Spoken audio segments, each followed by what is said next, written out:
ये पीछे से बहुत अच्छा बोली है कि शराब को बंद करिए, अगला बार आवेंगे तो हम बंद करवा देंगे।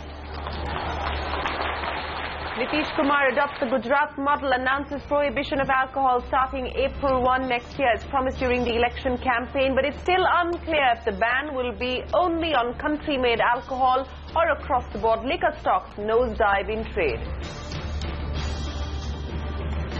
The winter session of Parliament begins with a war of words between the government and the opposition. The fate of GST and 19 other bills hang in the balance. No expiry jitters on the Lal Street. Markets end with healthy gains with the Nifty near 7,900, but the index has lost nearly 3% in this November series.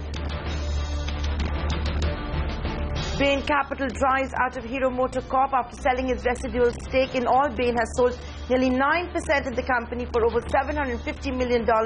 That's a return of over 2 times its initial investment.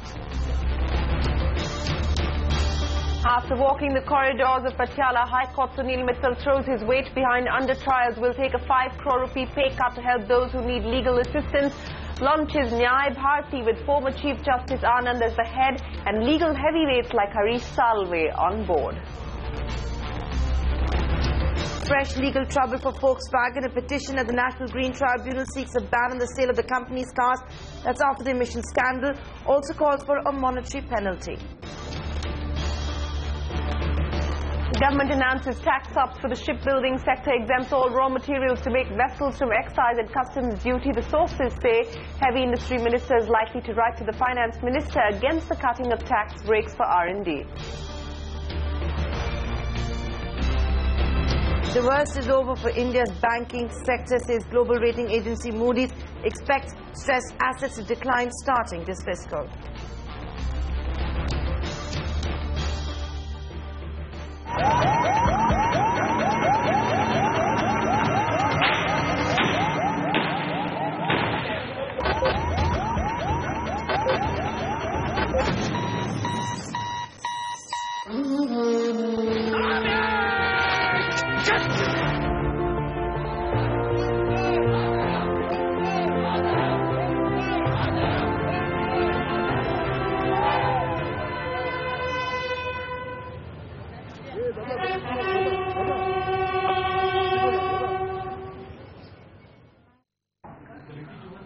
Seven years ago on this day, 10 terrorists held India's financial capital hostage for more than 60 hours. Time may have passed, but the wounds have not healed. To add insult to injury, the mastermind still roaming free in Pakistan.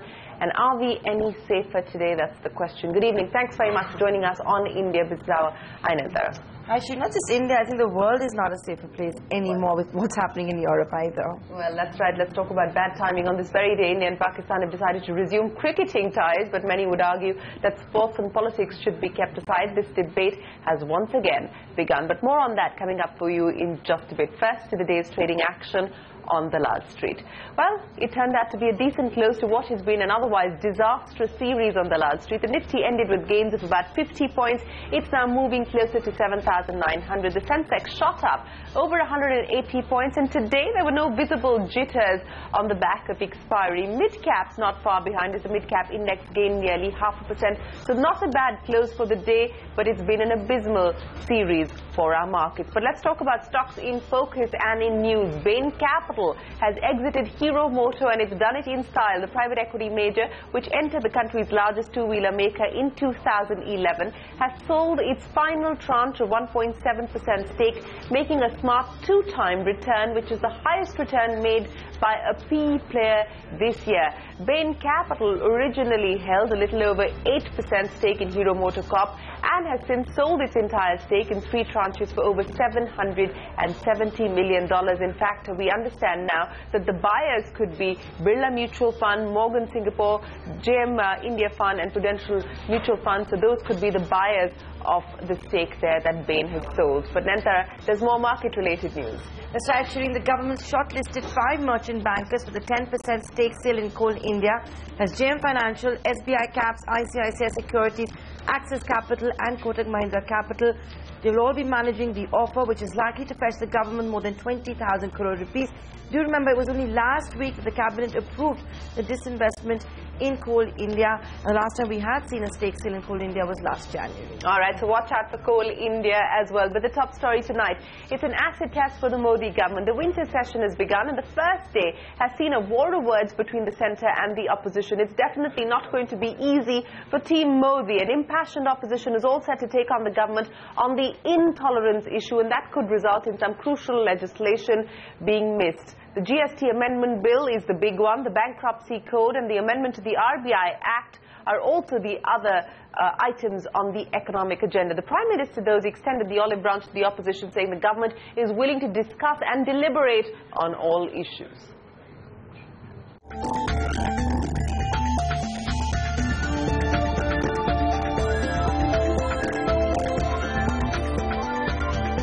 ये संसद भवन का परिसर बहुत ही चमक रहा है इन दिनों।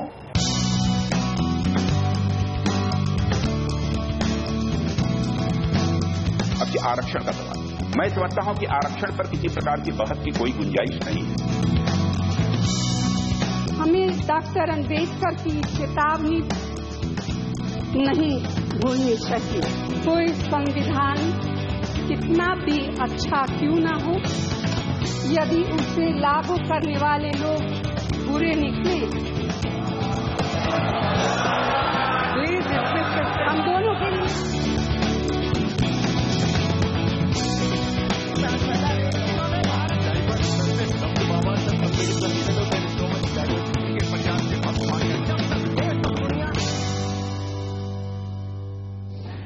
Well, that's day one of the winter session of Parliament, but all eyes on the GST bill. It is going to be India's most ambitious tax reform, and it's crucial for the GST bill to pass the winter session test, or else the government will miss the April 1, 2016 rollout date. Yesterday, we reached out to former Finance Minister P. Chidambaram and Congress leader to get a sense of where the Congress party stands and whether the Congress was willing to negotiate on its three crucial demands. The big one, of course, being that the 18% tax rate, if indeed it is 18%, that's the GST rate, should be included in the constitutional amendment bill. The Congress is demanding a capping of the GST rate. Let's take a look at the Congress party's demands and the government response. Take the country into conference and tell us what the appropriate number is. And if we all agree, we can put that in the constitution amendment bill. So you will continue to hold out the demand that the rate be included in the constitutional amendment bill? Yes. You're not going to, the Congress will not let go of that particular... There's no reason to. You must tell me a reason why it should not be put in the bill. I will give you the argument that is being made by the government, and I will quote the finance minister to you. In given exigencies, if the tariff has to be altered, you will then need two-thirds majority in both houses of parliament, and hence it is not prudent, he used the word preposterous yesterday, to include the rate in the constitutional amendment bill. Wrong argument. If you have such a compelling case, Parliament will amend and increase the rate. Parliament is there for that. If the government makes out a compelling case why in extraordinary circumstances the 18% rate should be raised as a temporary measure or for a period of time, why do you say Parliament will not oblige you?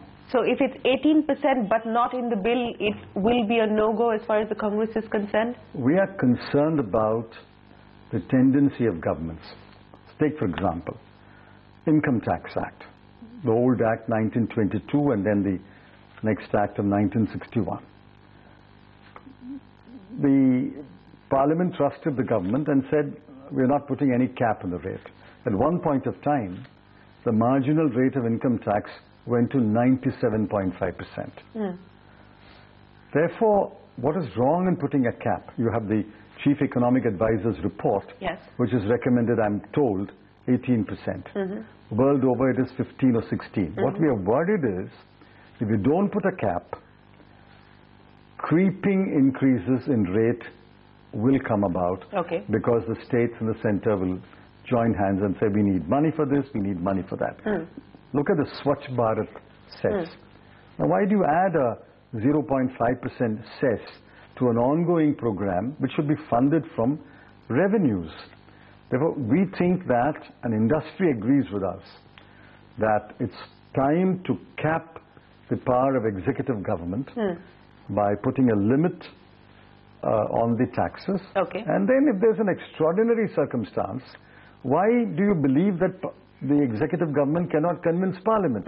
It's a business in a parliamentary democracy. There's a business of executive government to convince Parliament every day. I guess what's going on in Parliament is what is forcing the government to pursue this line of thinking. What is going on in Parliament is much of the government's own doing.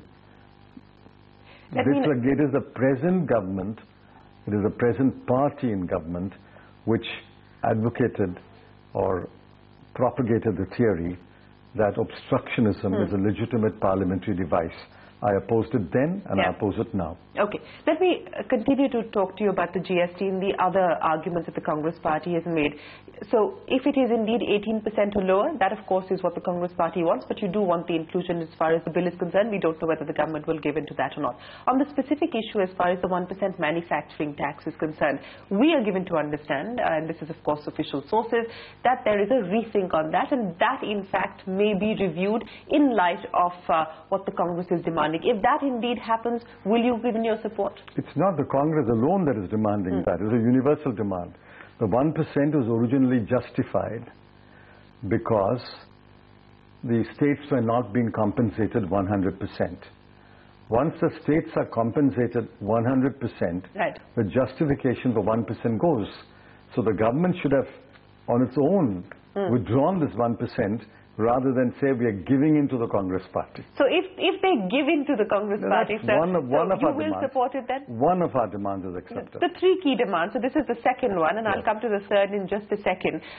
As far as the grievance redressal mechanism is concerned, the Congress is demanding statutory status. No, that's not what we're demanding. Okay.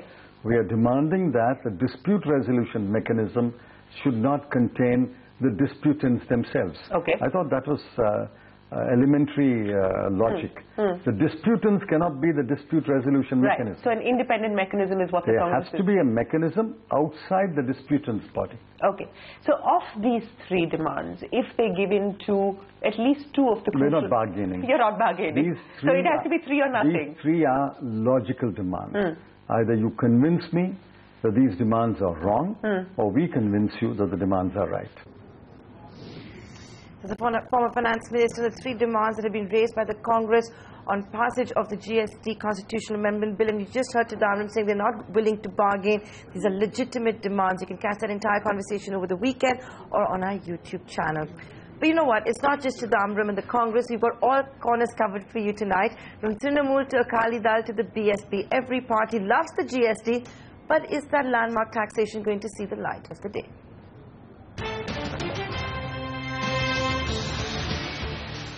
Do you see the GST bill going through in this session or not? You know, in a light-hearted way, I was telling a few of my colleagues today, we were talking about GST Shreen Ban bill, because every time you ask me 10 questions, 3 are GST. Again, our position on GST is only one party out of all has actually got up on the floor of Parliament and said, bring the bill now, we will pass. GST, the answer is, as it so often is,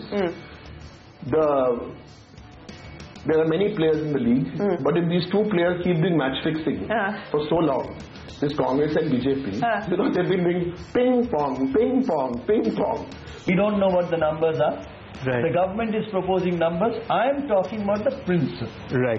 Principle should be that it should not be so low that states lose revenue and centre has to compensate a huge quantum to states. But you do not want to say anything about the 18% specifically, whether it is meeting those criteria that you've laid out, sir. I think main thing is let the numbers come to the empowered committee meeting. This was not the demand from all the states. This was only from the manufacturing states, and primarily it was Gujarat and Tamil Nadu. So I think Gujarat will now fall in line. They just have to convince Tamil Nadu. Personally, we both feel that this 1% is inflationary. So we are against it.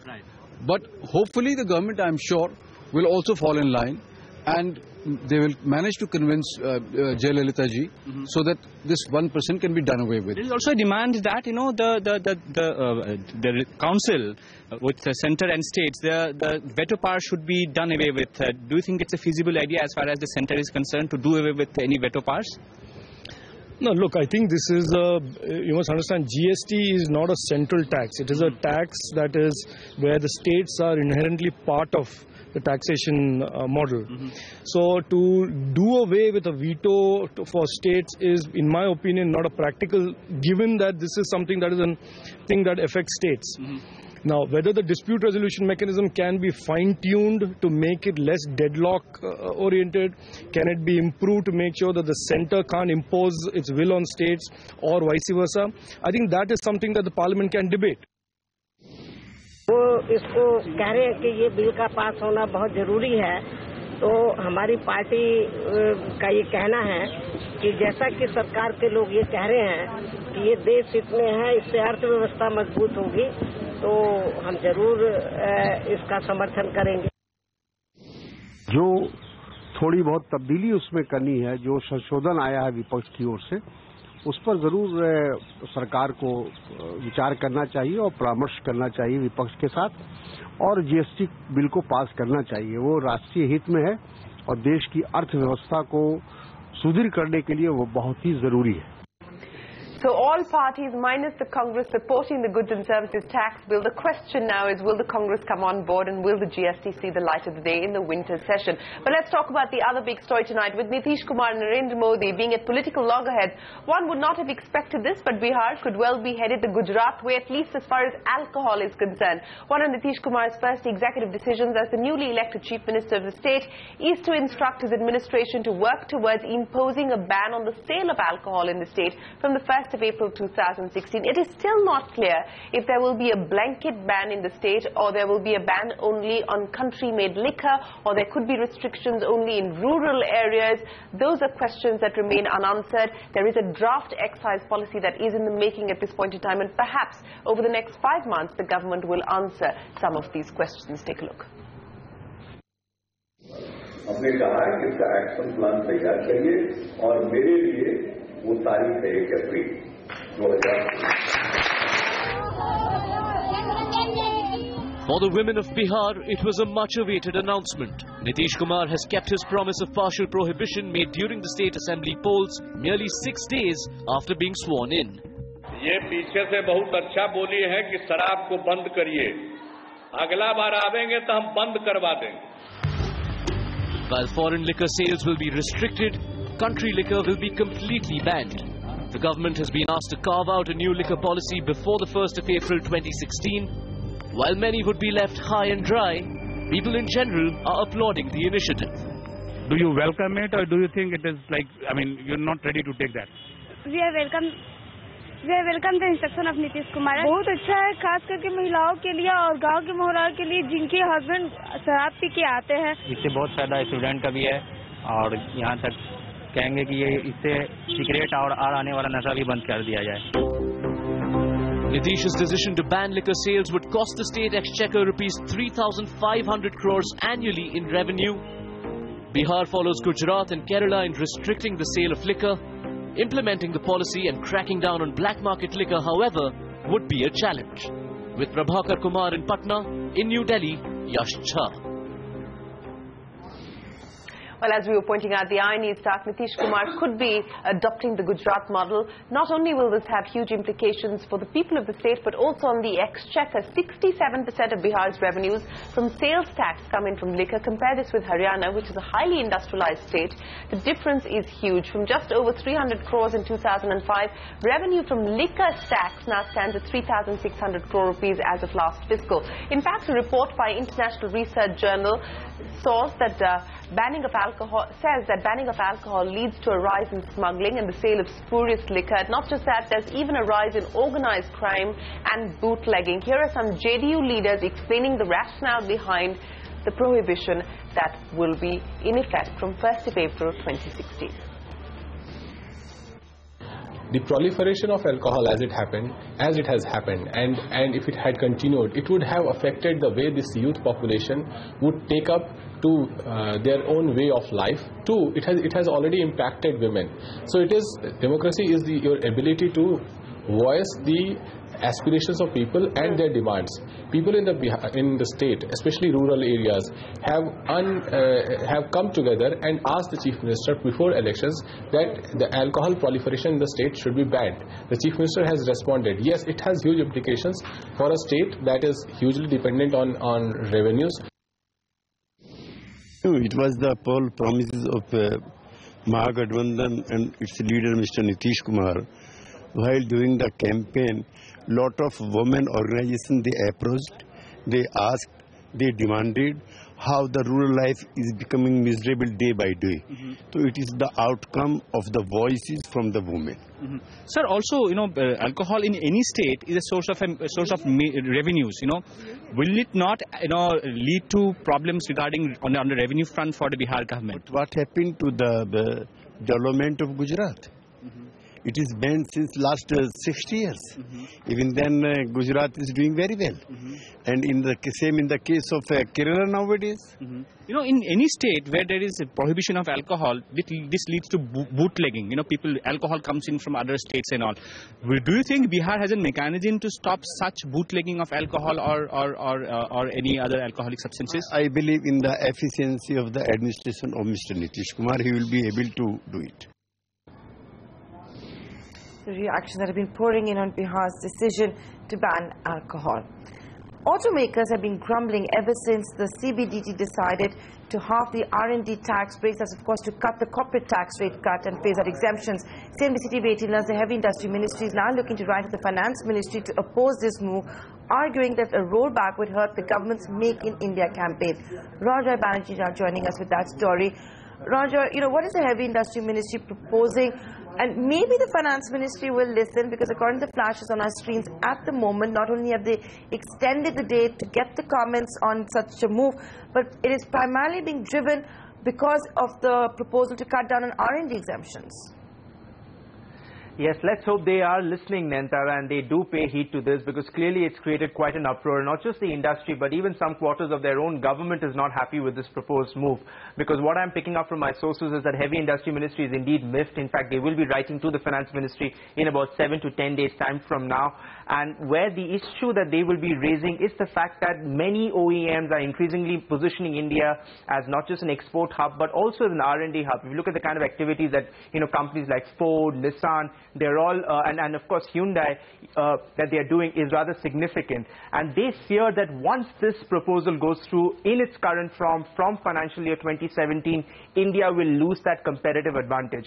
In fact, so therefore the letter will specifically mention that, that this should not be withdrawn, that the tax rate should not be halved. Moreover, they will also be seeking for an expansion of the very definition of the R&D under the Income Tax Act. Remember, under the Income Tax Act, only that R&D expenses are receive tax benefits that are done in-house. But what the Heavy Industry Ministry wants is that, when OEMs outsource the R&D activities to technology firms, universities, even that expense should be brought into account as far as computing the tax breaks are concerned. So we really have to wait and watch. Clearly, this is an issue that's that's caused a lot of concern, and Heavy Industry Ministry clearly on the side of the auto industry as far as this proposal is concerned. There may be hope, Ron. There may be hope. The CBDT has now extended the time period to the 31st of December. And as Jayanti, the Minister of Finance, said on our show that they are willing to talk to industry specifically on this issue. In fact, he invited the farmer as well as the auto industry. So there may be hope here, but let's wait and watch. Now, staying with SOPs, in a bid to boost the beleaguered shipbuilding industry, the government has announced indirect tax SOPs. All raw material parts used in the manufacture of ships or vessels will be exempt from customs and central excise duties. Following this announcement, stocks of companies like ABG Shipyard, SR Shipping and G Shipping rallied today. But let's get back to the controversy around the CBDT's roadmap to phase out exemptions. Joining us now to talk about this is Ketan Dalal, Senior Tax Partner at PwC India. Mr. Dalal, appreciate you joining us. Well, the news that's just coming in is that the CBDT has now decided to extend the time period for consultation to the 31st of December. And as I said, the government clearly on CNBC TV 18 saying that they're willing to address the pain points specifically on the R&D tax breaks. What do you make of those comments, and do you believe that this is a genuine, legitimate demand that industry has? Couple of points, Shireen. First of all, the BJP manifesto of 2014 listed out 5 points of issues on which they would look at tax, and one of them was incentivizing R&D. So that is one aspect, and given the situation in variety of industries where we need to come up the curve, and the show earlier has been talking about auto and pharma, so and also in things like say aerospace and defense, I think this is one sector that does need incentivization, because if you link it up with, let's say, things like Make in India, I think it does make sense. And let's hope that the government does relook at this dimension, because R&D is extremely important from an India standpoint. All right, you're saying that a rethink is necessary at this point in time, specifically on the exemptions for R&D. But Mr. Dalal, if I could ask you to articulate for us, what is the global standard as far as exemptions related to R&D are concerned? What, for instance, would be comparable, in emerging market economies as well as developed economies like the US and UK? I understand in economies like the UK, there are specific patent box reliefs that are provided to companies as well. If we were to take note of what is being done outside of India, what could those parallels be? Shireen, the issues on R&D treatment globally is very varied. In some countries, for example, there are some patent regimes. In some companies, there are weighted deductions or what they call enhanced allowances, accelerated depreciation, etc. So if I were to divide it between developed and developing economies, so talking first of the developed ones, US, for example, has a tax credit equal to 20% of annual increase in R&D expenditure, which essentially means that they are incentivizing greater and greater spend on R&D, and they are saying, look, if you do that, we are willing to give you 20% of the differential. UK, as you mentioned, has a large number of fiscal incentives. Insofar as developing economies concerned, China has a weighted deduction of 150% for R&D expenses and a reduced, which is 15% corporate tax rate, which applies for, say, high technology and new technology enterprises. Korea, on the other hand, doesn't have a weighted deduction, but it has between 3 to 10% tax credit provision with the more tilt towards SMEs. So, as I said, it's quite varied, and it's sort of no one kind of thing which is across the world, no. Okay. My final question to you, sir, if indeed there is a review or a rethink as far as what the government has proposed, what is it that you would think would be fair, keeping in view the industry's perspective, as well as keeping in view the government's ultimate objective to bring the corporate tax rate lower and simplify the tax rate regime and do away with exemptions? I think it's, sort of difficult to give one particular thing, but I think there is a weighted deduction of 200% on in-house R&D for approved programs. And if the programs are approved, obviously there is a check and balance there. And perhaps, and one doesn't need to necessarily go by the same percentage of 200. Maybe it could be 150 because the government does want to phase it out. Maybe it could be a phased out thing. So let's say 200% for let's say for 17 and 18, then 150 and 130, just like they are doing on the tax rate. So perhaps there is a case for balancing out the phasing out of the rates, and if at all phasing out of the R&D exemption, even assuming that they want to phase it out completely, although whether it should be phased out itself is a question, but if they want to do, at least do it in a phased manner. That could be one possibility. All right, Mr. Dalal, we'll have to leave it there. Appreciate you joining us here on CNBC TV 18 and taking us through what could be the middle path that the government could arrive at if there is indeed a rethink on doing away with exemptions for R&D. Now, Sunil Bharti Mittal will take a pay cut to fund his new initiative, that's Nyay Bharti, to provide legal assistance to underprivileged under-trials. Along with Mittal, Bharti Airtel will also contribute 10 crore rupees annually towards the cause as part of its CSR spend. Bharti Group CSR efforts have so far focused on education, and the decision to expand into legal services is a personal one for the chairman of India's largest telecom company. Take a look. Bharti Enterprises and its founder Sunil Bharti Mittal have decided to put their money and weight behind providing legal and financial assistance to under-trials who cannot afford legal help. The poster boy of India's mobile phone revolution reveals that the decision to put the group's CSR funds and his own money behind Nyay Bharti is a personal one. Mittal was summoned by the Patiala House Court in 2013 in a case related to the allocation of spectrum in 2002, and that was the trigger for this intervention. The lower court order was set aside by the Supreme Court in 2015, but in Mittal's words, it inspired him to act. I have therefore in the last year and a half built the program which is now culminated today in the announcement of Nyaya Bharati to provide support to thousands of those people who are deserving cases, first-time offenders for minor offences, to provide them legal aid, support, advice, and in some cases where deserving, the bail sureties or bail amounts. Nyaya Bharati is hoping to help under trials by paying bail and surety amounts starting the 1st of April 2016. Sunil Mittal has roped in former Chief Justice of India, Justice Anand, to head the board, which includes leading lawyers like Harish Salve. AZBN Partners and EY will provide pro bono legal services. To start with, Nyaya Bharati will focus on Delhi and the National Capital Region and Punjab. This is the latest CSR effort from the group, which has so far been involved in education.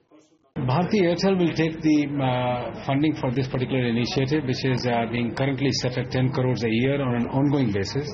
And I've decided to take a cut of my salary of 5 crores to match the contribution being done by Airtel. While Mittal tried to steer clear of business-related issues, a question on the group's succession plan did elicit an answer. In our case, succession in terms of family coming into the business takes a much lower priority, given that highly professional teams and professional environment operates in Bharti. Children will find their own destiny. They are all currently pursuing their own careers and businesses. My daughter lives in London. One of my sons working in London. Rakesh's son is working in the food business. So they are finding their own careers and destiny, and let's see how far and where they want to go. While a succession plan is not high on the agenda, neither is the erstwhile dream of getting into politics. Mittal said he gave up on his political ambitions at 45. In New Delhi, this is Shireen Bhan. Well, that's the legal aid initiative there being put forward by Sunil Mittal and Bharti Airtel. It's time now for another break here on India Business Hour. But coming up, Ola Cabs is the new CFO and its former Infoscian Rajiv Bansal. Details when we return.